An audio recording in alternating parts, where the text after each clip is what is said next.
Now, let's hear from the UN agencies also, Mr. Jarraud, the Secretary General of the WMO. Thank you very much, and in particular for organizing this session. It's certainly very informative. And what lessons have we learned? Actually, I will have to focus only a few because I could talk for hours, and I know everyone could talk for hours here. There are many lessons. One of the lessons that we have learned from the past is that you cannot stop natural hazards. You cannot prevent an earthquake, you cannot prevent a hurricane, but we can prevent them from turning into disasters. Over the last 50 years, now about 90% of all natural disasters have been caused or aggravated by weather, water, or climate extremes. And that's only a very big number. The number of these disasters has increased by a factor 50.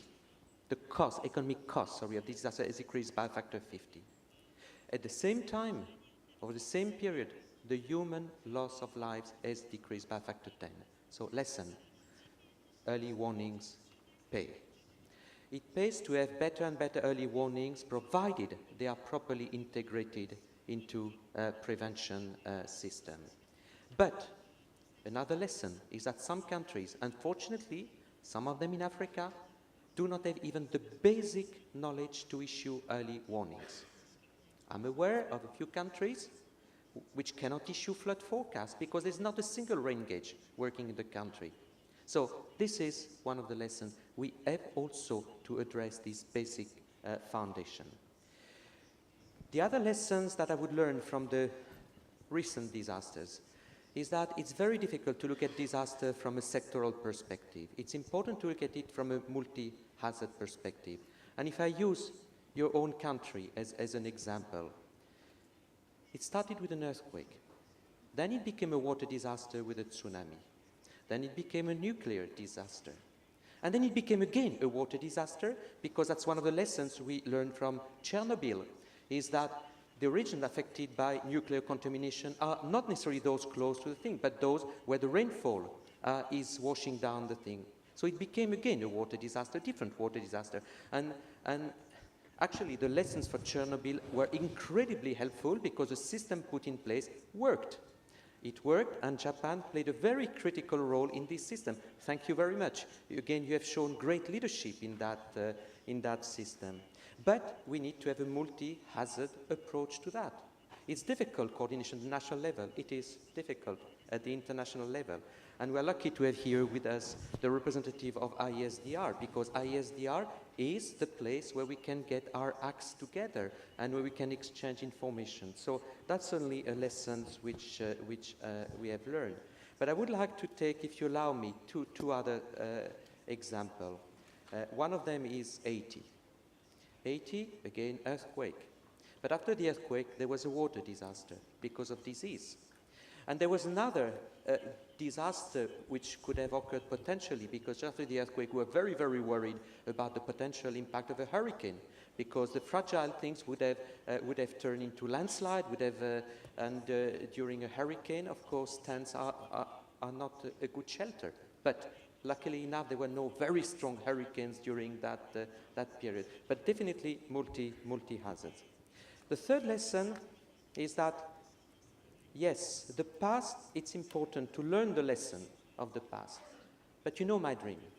My dream is that we should be in the situation where we don't have to wait for a disaster to learn the lessons of the disaster, that we can anticipate before the disaster strikes. Unfortunately, in many countries, or actually, probably I should say, no country should feel targeted by what I say, because it is probably more linked to human nature. In most countries, we often take action after a major disaster, and we do improve things.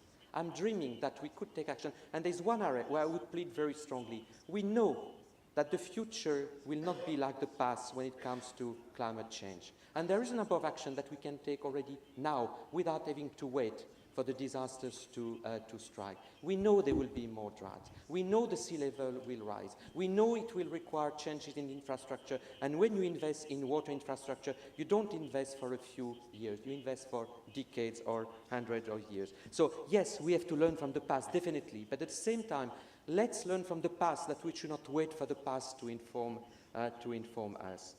So the other thing I would like to say, and I will stop there because I know I don't want to monopolize the thing, is that when we talk about water disaster, we should not talk only about flood control, flood things.